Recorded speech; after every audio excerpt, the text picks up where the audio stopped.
Morning Ireland. It's 14 minutes past 8. This morning's headlines and the increase in radiation after the accident at a nuclear power plant in the Soviet Union.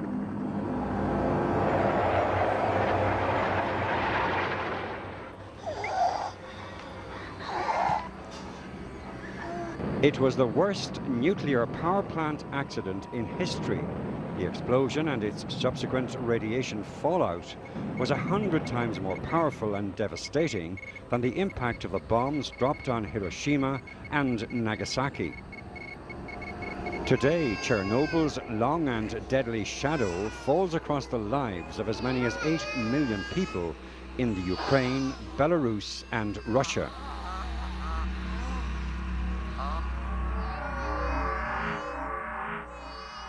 This is the Children's Mental Asylum in Vesnova in Belarus, 250 kilometers from Chernobyl. It cares for 160 abandoned and orphaned children with severe mental and physical disabilities. This is a girl who's new in Unit 5. Her name is Anya. And Anya was born with congenital deformities. And if I take off her baby grow, you'll actually see them. 4-year-old Anya Korotkevich arrived at Vesnova with multiple birth defects and congenital heart disease. Her parents, like millions of others here, were exposed to deadly levels of radiation. This is her little feet. And if you look here, she's just got 3 toes in this foot, and this is actually her third and fourth toe are webbed. And on this foot, she's just got 2. Now, if you look here, her toes here that were here seem to have been amputated, but I'm not too sure.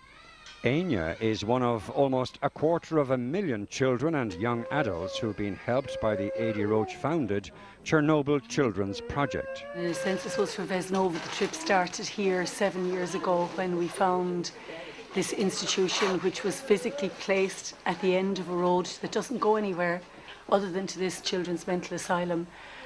And I remember looking at the building from the outside, a kind of a bleak-looking, uninviting kind of building. But nothing would have prepared me for when we went into the building itself and finding children in absolute despair, children who were dying, children soaked in their own urine, covered in excrement. And the children were terrified of us, unused to human contact or touch. And many of the children were literally on their last breaths of life. And I remember being completely and utterly overwhelmed by the magnitude and the scale of that.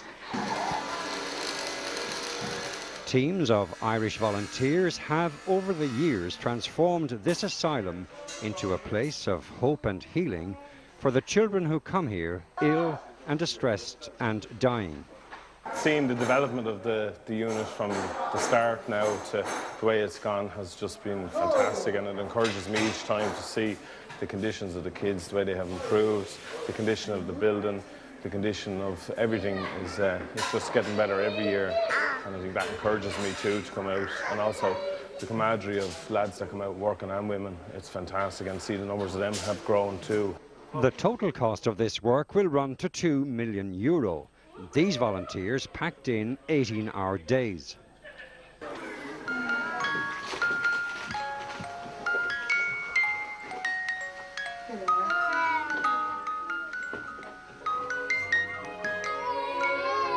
This is Victor. Victor has a congenital heart defect, and when he went to have his operation for it, he ended up having a respiratory arrest. So that means he stopped breathing, and as you can see from that, Victor has a tracheostomy.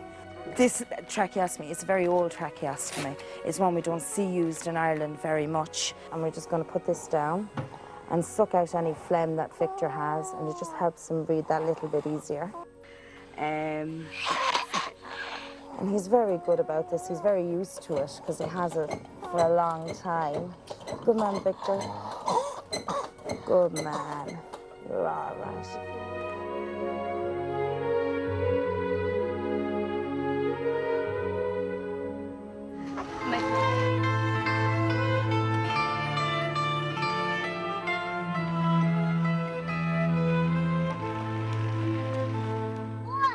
Ina Gudkowski, who's now 17, was evacuated from the Chernobyl exclusion zone.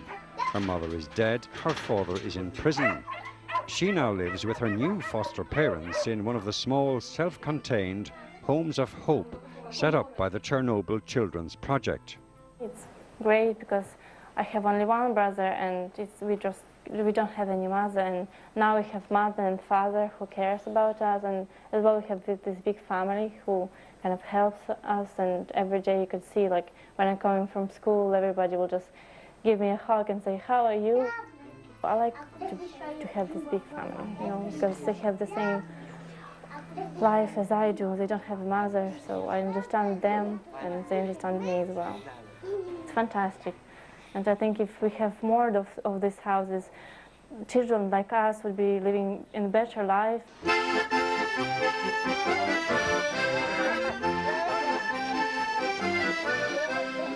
Sasha Levkin and Sasha Holdev live in the Vesnova Children's Asylum. But because they're now 18 years of age, they're due to be transferred to a distant adult asylum. They're appalled at the prospect, and Adi has promised them she'll move heaven and earth to build them a house of hope where they'll be able to live self-sufficient lives. So Fergal is going to try his best with Vasa to make a house for you. Fergal и Вася будут стараться сделать все возможное, чтобы построить Yeah? для вас. Okay. You're welcome, you're welcome. You're welcome. If they do go to the mental asylum, it'll break all of our hearts from Bray, especially as a committee, because we had them home for a month and we got on so well, everything went so well. But we actually got great news today about a house, and we are thrilled that it's going through.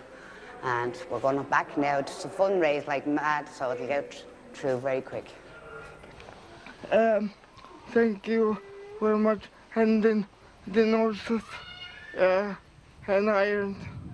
Thank you so much. Thank you so much.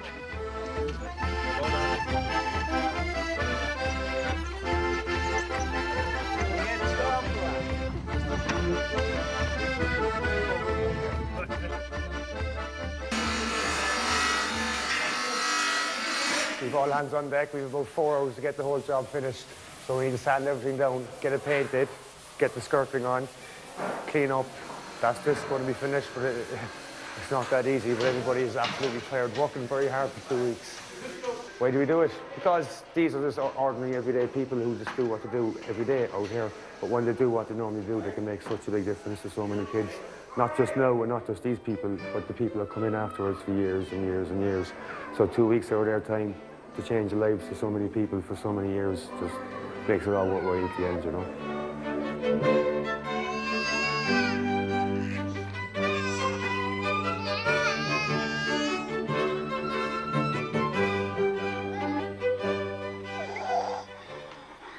Colleagues, gather round.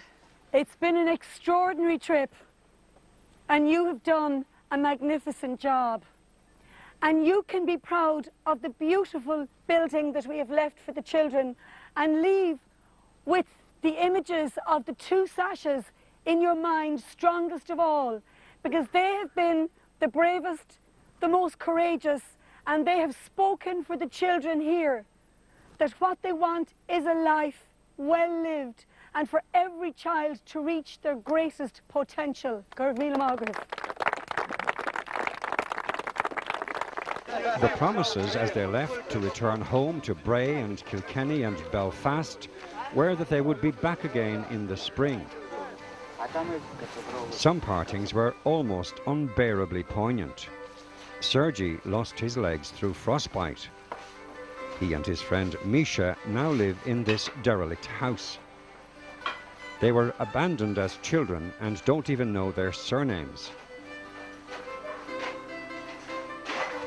This was the final haunting sight the Irish volunteers who pledged to build them a new house didn't see as they left. Tonight, Sergei and Misha will sleep here again, in the long shadow of Chernobyl, in the attic that for now is their only home.